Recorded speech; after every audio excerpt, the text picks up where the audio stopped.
Ang himno ng salita ng Diyos. Mga simbolo ng tagumpay ng Diyos.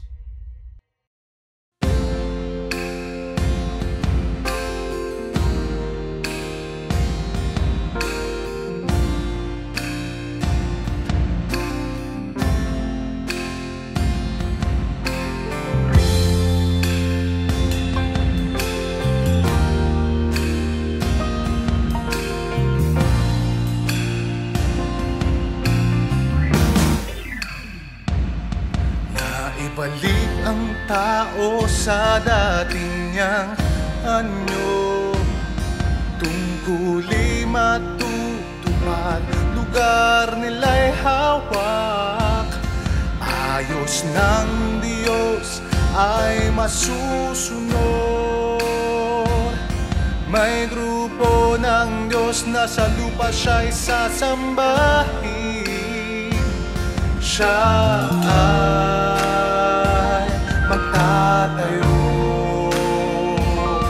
ng kahariang sasamba sa Kanya sa lupa. Siya'y magtatayo ng kahariang sasamba sa Kanya sa lupa.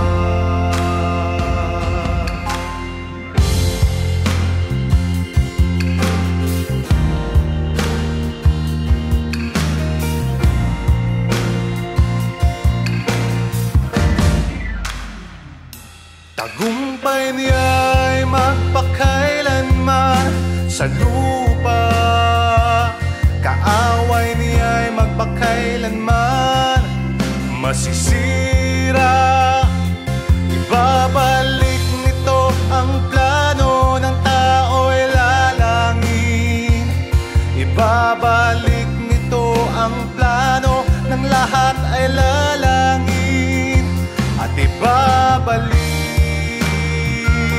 kapangyarihan niya sa lupa.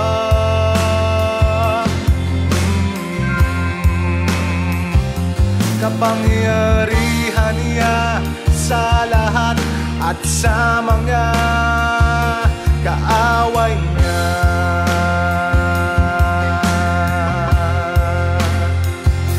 Ito'y mga simbolo ng tagumpay, ng ganap niyang tagumpay. Ito'y mga simbolo ng tagumpay, ng ganap niyang tagumpay.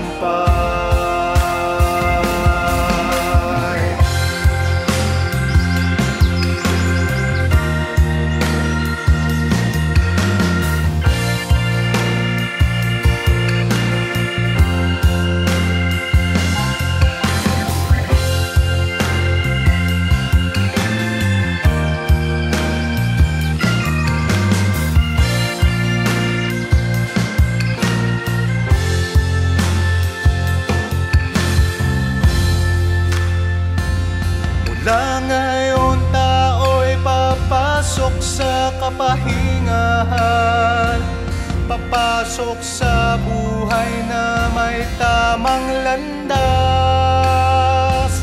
Papasok rin ang Diyos kasama ng sangkatauhan. Papasok sa walang hanggang buhay kasama ng tao. Wala na ang pagkasala at pag-alsa.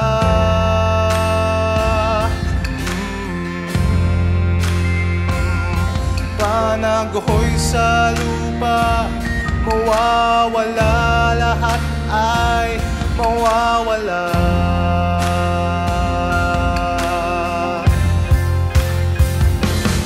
Ang mga lumalaban sa Diyos, wala na sa lupa. Diyos lang at mga taong naligtas ang mananatili. Kanyang mga likha'y mananatili. mga likha'y mananatili. Kanyang mga likha'y mananatili. Kanyang mga likha'y mananatili.